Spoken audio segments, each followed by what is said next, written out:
Hôm nay mình sẽ ghép hai cái nguồn xung này để tạo ra nguồn đối xứng cộng trừ cấp cho mạch khuếch đại âm thanh nha các bạn. Hôm trước mình có làm video ngắn vẽ sơ đồ cách ghép nối tiếp hai nguồn adapter, nhưng có vẻ anh em không rõ. Nên mình làm trực tiếp với hai bộ nguồn xung 19V này. Đầu tiên phải tháo vỏ của hai bộ nguồn ra trước. Nguồn loại này thường có mask chung trên vỏ nên cần phải cách ly mask.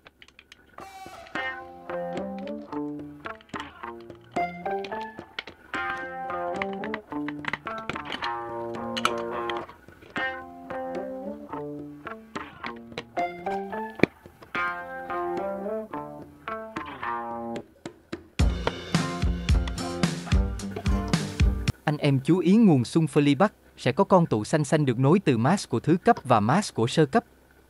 Cần phải đo kiểm tra kỹ trước khi ghép nối tiếp, cũng như sử dụng xem có bị thông nhau không. Nếu đo không lên thì còn tốt sử dụng được nha. Kiểm tra lại trước khi ghép để tránh những hư hỏng. Tuyệt đối không làm theo video nếu không có am hiểu về điện, vì điện áp 220V rất nguy hiểm.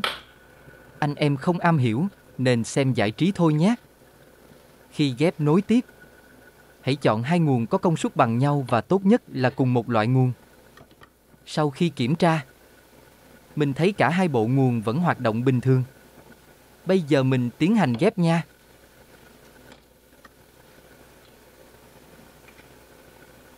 Sau khi rút điện ra, cần phải xả tụ trên mạch chứ không lay hoay nó giật một phát tỉnh cả người. Mình dùng bóng đèn sợi đốt để xả tụ.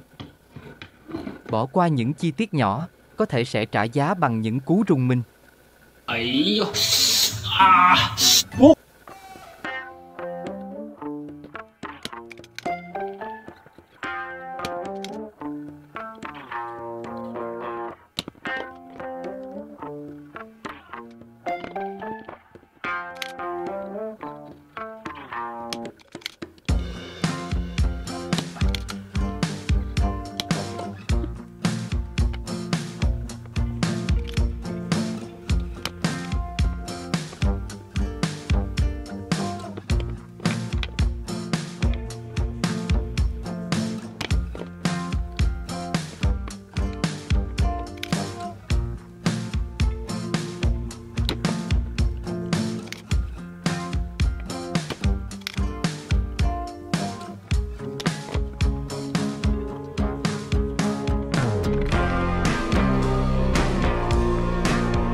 Như vậy là mình đã ghép xong hai bộ nguồn đơn thành nguồn đối xứng rồi nha các bạn. Hoàn toàn có thể sử dụng được.